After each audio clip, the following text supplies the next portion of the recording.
네, 오늘은 7월의 첫 번째 주일입니다. 맥주 감사 주일이죠. 네, 제목이 맥주절의 특별한 만남, 하나님과의 만남과 축복이라는 제목입니다. 출애굽기 34장 22절부터 26절까지 성경입니다. 아브라함을 시작으로 생겨난 이스라엘 민족이 유대인이죠. 이집트에서 번성하면서 약 430만 명의 숫자로 늘어났습니다. 이제 하나님은 아브라함 때 약속하신 것처럼 이제 정식으로 약속의 땅을 주시면서 하나님의 나라를 세우고자 하셨습니다. 가나안이라는 땅에서, 그 지역에서 실제로 최초로 이스라엘이라는 하나님의 나라를 만들려고 하시는 겁니다. 그런데 가장 큰 숙제가 있습니다. 난관이 있습니다. 어떤 하나님 나라를 세우냐는 겁니다. 어떻게? 어떤 식으로? 어떤 모습으로? 인류 최초이기 때문에 매뉴얼이 없습니다. 우선은 하나님을 어떻게 믿어야 되는지, 어떻게 예배 드려야 되는지, 하나에서 10까지 정해진 게 아무것도 없습니다. 예배는 예배 드릴 때는 어떤 짐승을, 언제, 어느 시기에, 누가, 또 나라의 제도를 만들어야 되는데 재판은 어떻게 하고, 소유는 어떻게 하고, 병사는 군사는 어떻게 하고, 모든 것이 사실은 다 인류 최초였기 때문에 하나님의 나라를 세운다는 것이 굉장히 쉽지는 않았습니다. 그런데 그렇다고 이스라엘 민족에게 알아서 해봐라 라고는 절대 할 수가 없습니다. 왜냐하면 이미 과거에 그렇게 사람에게 맡긴 적이 있습니다. 그때 완전히 실패를 했습니다. 온 인류가 죄로 가득했지요. 그래서 노아 홍수가 일어났습니다. 맡겼더니 모든 사람이 약했습니다. 노아 홍수로 사람들을 심판해야 될 정도로 맡겼더니 교만해져서 하나님처럼 되겠다고 바벨탑을 쌓았죠. 언어를 다르게 하실 수밖에 없었습니다. 분명 이번에도 그럴 겁니다. 알아서 하게 두면 잘못된 방향으로 잘못된 나라가 생길 겁니다. 실제로 이스라엘 민족이 이집트에서 탈출하고 얼마 되지 않은 약속의 땅으로 가는 도중입니다. 이제 조금만 더 가면 하나님의 나라를 세우실 텐데, 심지어 이때 무엇을 만들었습니까? 금송아지를 만들었어요.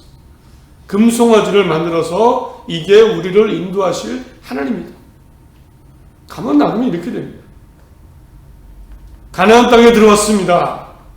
사사라는 사람을 세워서 나라를 이끌게 했는데, 사사 중에 입다라는 사람은 굉장히 어이없는 일을 합니다.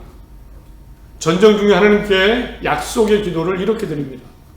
사사기 11장 보면, 하나님, 암몬과 전쟁에서 승리하게 하시면 집으로 돌아갈 때 누구든지 내 집에서 제일 먼저 나와 나를 영접하는 자를 내가 주께 바쳐 번제물로 드리겠습니다.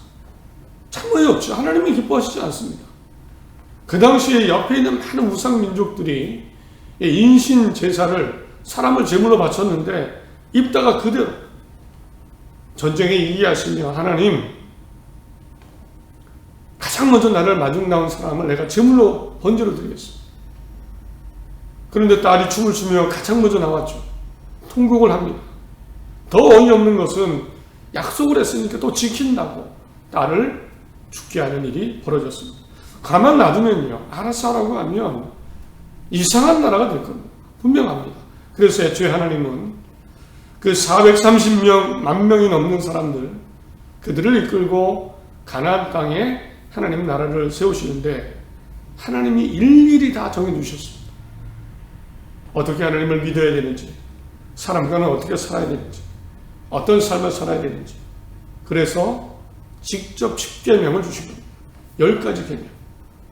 또 직접 법궤 모양, 사이즈, 길이, 어떤 재질로, 어떤 나무로, 또 제사장 제도를 만들어라. 그들이 나에게 번제를 드리게 하라. 번제 예배를 드릴 때는 번제, 화목제, 속죄제, 속건제, 요렇게 자세히 어떤 염소를, 어떤 것을 드려서, 어떤 방식으로 세세하게 하나님이 알려주셨습니다. 이외에도 여러 가지 일이 벌어지죠. 심지어는 실수로 사람을 죽이면 그 사람이 살 수 있도록 도피성을 만들어라. 지난주에 나누었죠. 병역 면제 법까지도 만들어 주셨습니다. 새 집을 짓고 완공식을 못한 사람, 포도원을 만들고 열매를 못 먹은 사람, 약혼한 사람, 1년 된 결혼한 사람, 신랑, 그들은 하나님이 전쟁 병력 면제를 시켜주셨습니다. 세세한 것 하나하나까지 맡겨두지 않으시고 하나님은 직접 만들어 가셨습니다. 이유는 당연합니다. 하나님의 나라가 되면, 하나님의 뜻대로 하면 나라가 복을 받고 번영합니다. 진짜 하나님이 함께 하시는 나라가 될 수 있고, 하나님은 그래서 사람들을 위해서, 이스라엘 민족을 위해서 그런 법을 만드시고 나라를 직접 세워 나가셨던 겁니다. 오늘 2024년의 맥주 감사 주일인데요. 이렇게 하나님이 인류 최초의 이스라엘 민족의 나라, 하나님 나라를 세우실 때 주신 출애굽기서의 말씀 중에 여러 법이 있고 절기가 있는데, 말씀하신 게 있는데 맥주절에 관한 법이 있습니다. 하나님이 분명히 만드시고 지키라고 하신 법입니다. 맥주절에 담긴 하나님의 마음과 뜻을 알아보면서 우리가 더욱더 감사의 마음을 갖기를 원합니다. 내가 하나님 믿기를 잘했구나. 감사와 더불어 앞으로 미래에 대한 희망을 갖기를 원합니다. 하나님 안에서. 하나님이 인도하신 것처럼 하나님이 이런 분이시구나. 나는 이렇게 대우해 주시는구나. 이런 마음을 깨닫고 정말 미래를 앞으로 살아갈 때 우리 가정이 어떤 모습이라도, 내가 어떤 상황에 있어도 하나님 안에 다시 한번 희망을 갖고 힘차게 믿음으로 나아가는 그 은혜를 경험하는 시간 되시기를, 맥주감사주일이 되시기를 간절히 바랍니다. 이제 하나님이 최초로 이스라엘이라는 하나님의 나라를 세우시는데, 모든 20살이 넘은 남자들은 한 자리에 모이라는 특별한 법을 만드셨습니다. 절기지요. 하나님의 절기입니다. 하나님의 절기입니다. 하나님이 만드신 절기입니다. 20살 이상의 남자들은 1년에 3번 꼭 하나님이 정하신 장소에 와야 했습니다. 신명기 16장을 보면 너희 가운데 모든 남자는 1년에 3번 곧 무교절과 77절과 초막절에 네 하나님 여호와께서 택하신 곳에서 여호와를 배웁되 빈손으로 여호와를 배웁지 말고 각 사람이 네 하나님 여호와께서 주신 복을 따라 그 힘대로 드릴지니라. 무교절, 77절, 초막절입니다. 1년에 3번은 꼭, 3번은 꼭 하나님 택하신 장소에 모이도록 법을 만드셨습니다. 모든 20살 넘은 남자들.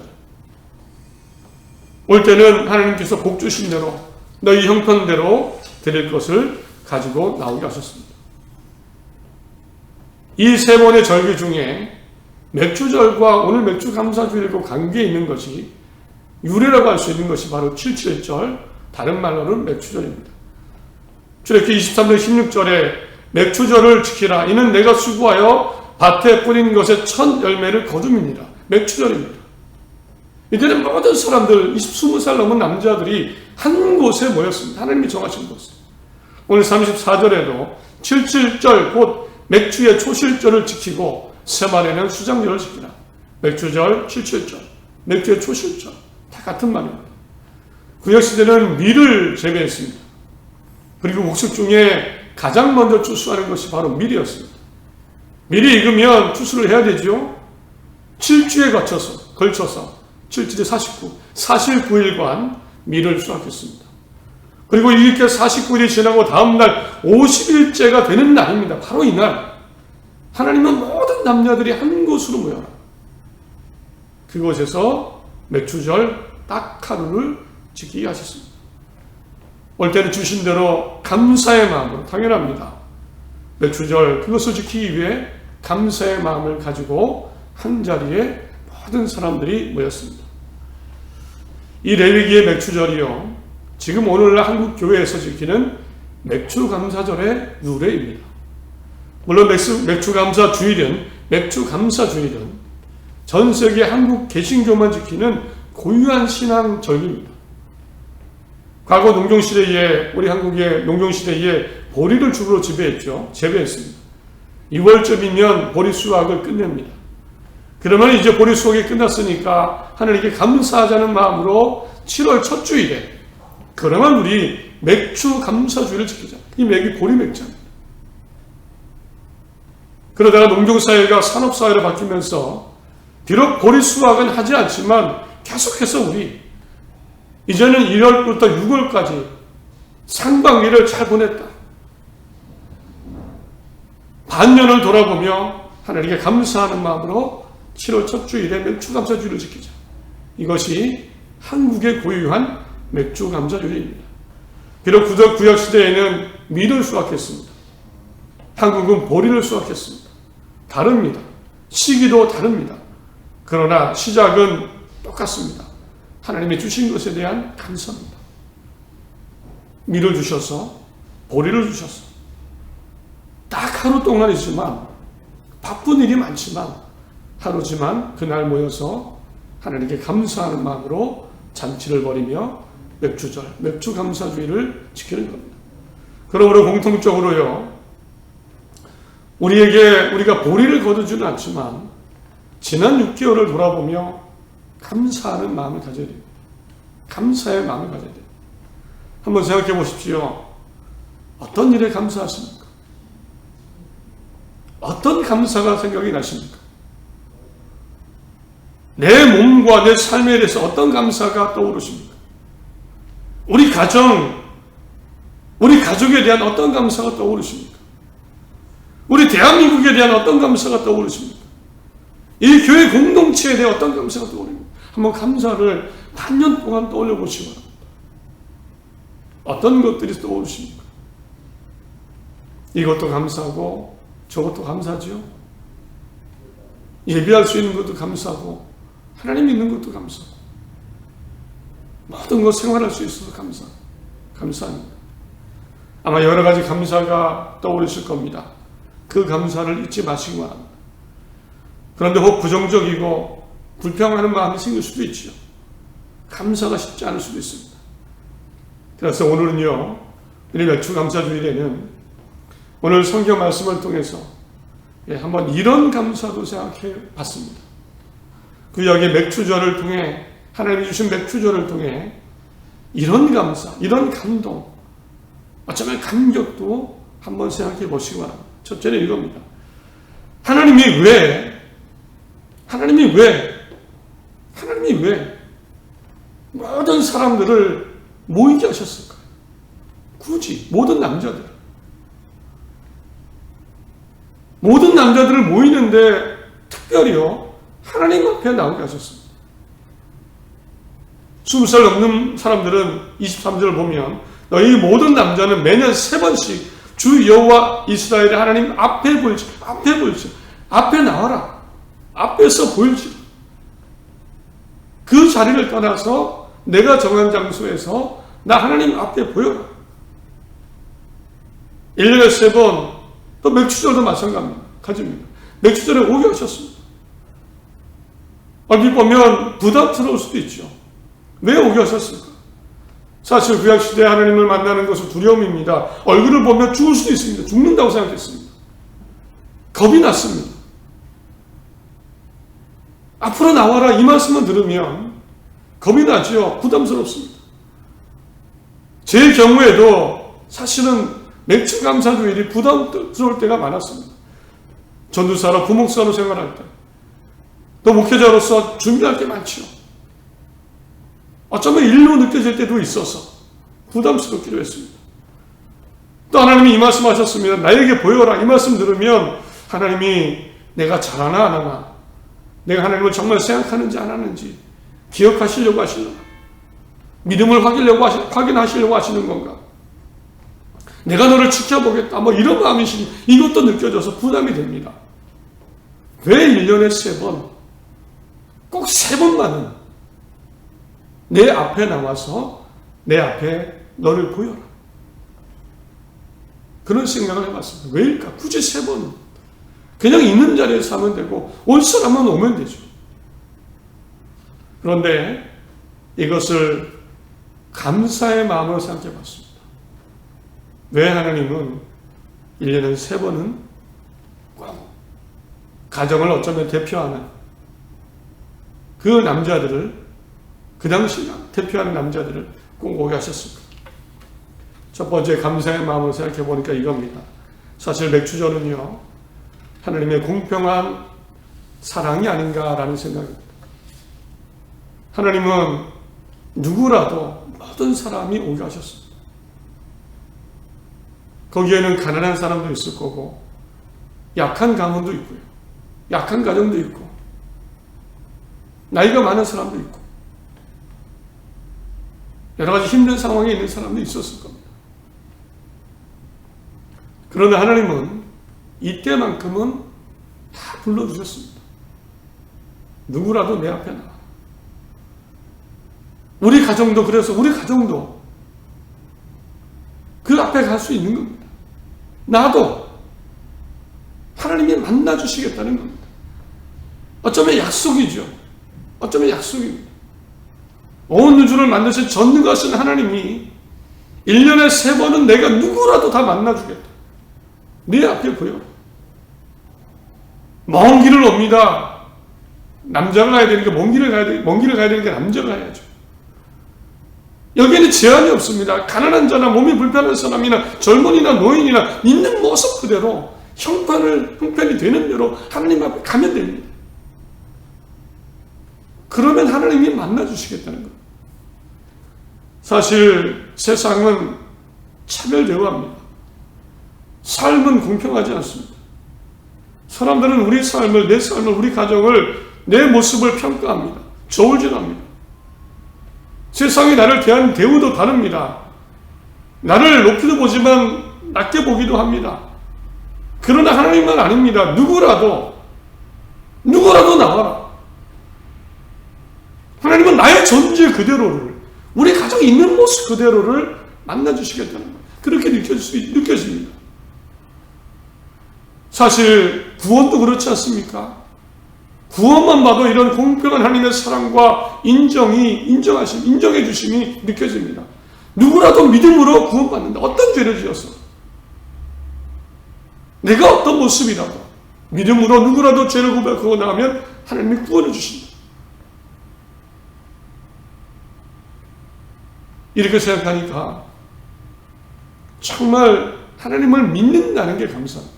믿는다는 게. 내가 어떤 모습이라도 나를 똑같이 사랑하시고 인정해 주시는 거예요.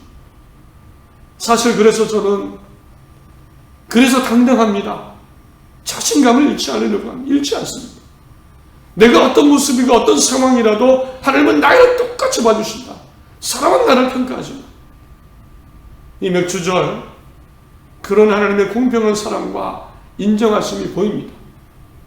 세상이 어떨지라도 사람은 어떻게 봐도 감사하시고 내가 하나님을 믿는 것, 하나님의 사랑, 하나님의 인정해 주심을 보며 감사의 마음, 당당함을 회복하시기 바랍니다. 또 하나 있습니다. 24절을 읽어드립니다. 내가 이방 나라들을 내 앞에서 쫓아내고 내 지경을 넓히리니 내가 몇년 3번씩 여호와 내 하나님을 뵈려고 올 때에 아무도 내 땅을 탐내지 못하리라. 내가 이방 민족은 너희 앞에서 쫓아내고 너희 영토를 넓히겠다.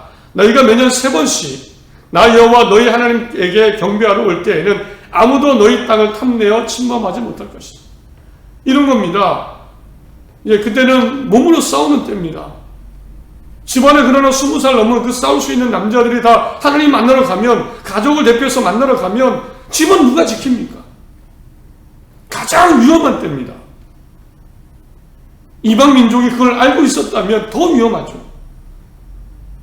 여자들, 연약한 사람들, 아이들이 싸워야 되는데 싸울 수 있습니까? 가장 위험하고 취약한 순간입니다. 그러나 말씀하십니다. 걱정하지 마. 네가 나를 3번 만나러 올 때 아무도 너희를 침범하지 못하도록 내가 너희의 가정을, 너희의 영토를, 너희의 땅을 지켜줄 것이다. 하나님이 공평한 하나님의 사랑과 공평한 축복을 약속해 주시는 게 바로 맥주절이었습니다. 사람들은 확인했습니다. 아마 집으로 돌아갈 때 좀 걱정을 했겠지요. 남겨둔 가족, 우리 양 떼는 잘했는지, 소 떼는 잘했는지, 도둑 맞은 것은 아닌지, 집을 누가 공격한 것은 아닌지 걱정하며 돌아갔을 수도 있습니다. 갔더니 당연히 있는 그대로입니다. 하나님이 지켜주십니다. 이 맥주절에는 집으로 돌아가서는 다시 그것을 확인할 수 있었습니다. 맥주절은 하나님의 공평하신 완전하신 안전과 하나님의 복을 번영을 약속받고 확인하는 자리이기도 했습니다. 우리도 그렇지 않습니까? 맥주절을 지켰지만 여전히 돌아가야 될 가정, 삶의 어쩌면 문제, 삶의 상황이 있습니다. 여전히 걱정되지요. 예배 드릴 때는 마음이 평안할 수 있지만, 찬양할 때 좋을 수 있지만 다시 현장으로 돌아가야 됩니다. 그 현장 어떨까요? 오늘 말씀에 비추어보면 감사할 수 있습니다. 하나님의 공평한 안전과 축복의 은혜의 자리가 될 것이기 때문에 내가 현장으로 돌아갔을 때 여전히 똑같은 것 같지만 하나님이 지켜주고 계십니다. 지켜주고 계신 겁니다. 감사할 수 있습니다. 저 사람도 안전하지만 우리도 안전하다. 옆집도 복을 받지만 우리 집도 복을 받을 거다. 미래의 희망을 가질 수 있습니다. 감사한 마음 두 가지로 생각해 봤습니다. 나를 공평하게 만나주시고 인정해 주시는 하나님, 우리 가정을 있는 그대로 인정해 주시고 만나주시는 하나님, 공평한 하나님의 사랑입니다. 또 하나 미래에 대해서 하나님의 공평하신 안정과 하나님의 복이 약속되어져 있습니다. 내가 예배드릴 때도 하나님이 우리 가정을 지켜주고 계십니다. 하나님의 약속이고 축복입니다. 말씀을 했습니다. 구약시대 사람들은 이 맥주절에 전국 여러 지역에서 모여왔습니다. 하루 동안 맥주절을 지키고 이제 집으로 돌아갑니다. 어떤 인사를 했을까요? 어떤 인사를 했을까요? 이렇게 인사하지 않았을까요? 걱정하지 마세요. 하나님이 여러분의 가정을 지켜주실 겁니다. 우리 다음 수장절에 다시 만납시다. 건강한 모습으로. 하나님이 지켜주실 겁니다. 그때까지. 우리 수장절에 더 좋은 모습으로 만납시다. 하나님이 복을 주실 겁니다. 웃게 하실 겁니다. 이런 인사들이 오고 가지 않았을까요? 우리도 그런 마음으로 서로 인사하고 힘차게 당당하게 사시기 바랍니다. 하나님이 인도하실 겁니다. 지켜주실 겁니다. 이런 마음으로 새로운 한 주, 또 새로운 하반기를 힘차게 하나님 의지하고 믿으시고 소망 가운데 나아가는 모두가 되시기를 간절히 바랍니다.